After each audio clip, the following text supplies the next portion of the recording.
কি কাজ আপনাদের? তাহলে আমাদের কি কোনো জানের মালের মূল্য নাই? আমাদের অবস্থাটা দেখছেন আপনারা একটু?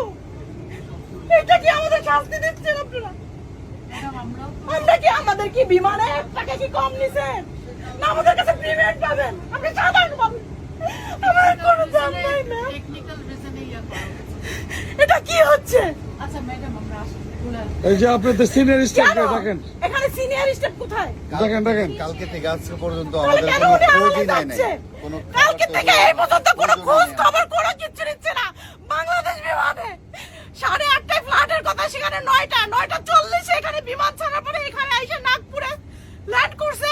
বলছে যে ওয়েদারের সমস্যা, কোনো ওয়েদারের সমস্যা না, আগুন জ্বলছে তার জন্য এখানে ল্যান্ড করার পর থেকে কালকে থেকে এই পর্যন্ত কোনো আমাদের খোঁজ খবর নেয় না। আমার বিমানের যাত্রীরা প্রচন্ড পরিমাণে অসুস্থ, তারপরে কোনো খোঁজ নাই খবর নাই। কেন এখন এখানে 2 ঘন্টা কেন ল্যান্ড করবে? কি কারণটা কি? কোন ধরনের কোনো ধরনের সুযোগ সুবিধা নাই, কোনো ধরনের সুযোগ সুবিধা নাই। আমরা কি মানুষ না? আমরা প্রবাসী বলে কি তাই বলে আমাদের সাথে এরকমটা হবে? আমাদের বাচ্চা কাচ্চা পরিবার রেখে আমরা এখানে আসি, পরিশ্রম করে, আমাদের কি করে দাম নাই? কেন বাংলাদেশের কি দায়িত্ব সরকারের করে করতে নাই? ডক্টর উনিস কি করতেছে? উনি কেন এরকম করতেছে আমাদের সাথে? আমাদের পরিবারের সাথে যোগাযোগ করতে পারতেছি না, এখানে না ওখানে না, কোনো খোঁজও নাই কোনো ধরনের না। এয়ারপোর্টে বসে এখানে বাচ্চা অসুস্থ, মেয়ে মানুষ অসুস্থ, এই দেখেন আমার অবস্থা হলো কি অবস্থা দেখেন আমার। প্রত্যেকটা যাচ্ছে প্রত্যেকটা এই ধরনের হবে। এই যে এখানে প্রতিটা যাত্রী এবং এই যে আমার ভাইয়েরা আছে, বোনেরা আছে, আমরা গতকাল রাতে ওনারা খবর নিউজ করাইছে বাংলাদেশে, ওনারা নাকি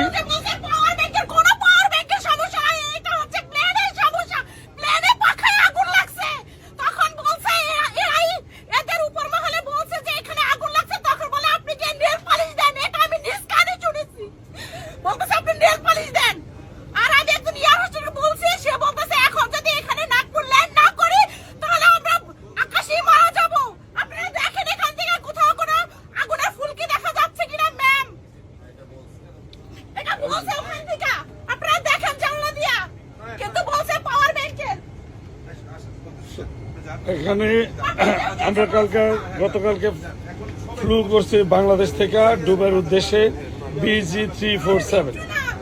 যা হোক, আমি নিজে খেলা দেখার জন্য দুবাই যাইতেছিলাম। খেলা তো দূরের কথা, খেলা কিছু দেখতেই পারবো না। আর ওনারা বলছে যে ওনারা নাকি আমাদের ফুল সাপোর্ট দিছে নাগপুরে।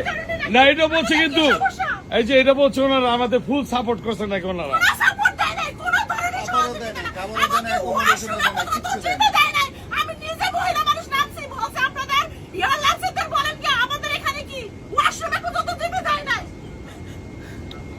যাকে হলো বাংলাদেশের বিমান যারা আসে,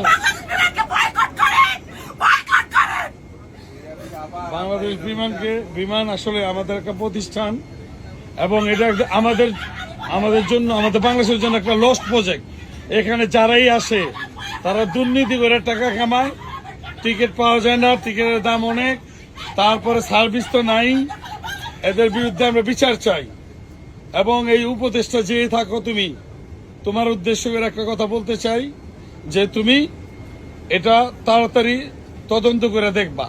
কারণ তুমি যত বড় উপদেষ্টা হও, তুমি তার আমাদের উপর দিয়ে না, তোমার মতো উপদেষ্টাদের দেখার মতো ক্ষমতা আমাদের বাংলাদেশের জনগণের আছে।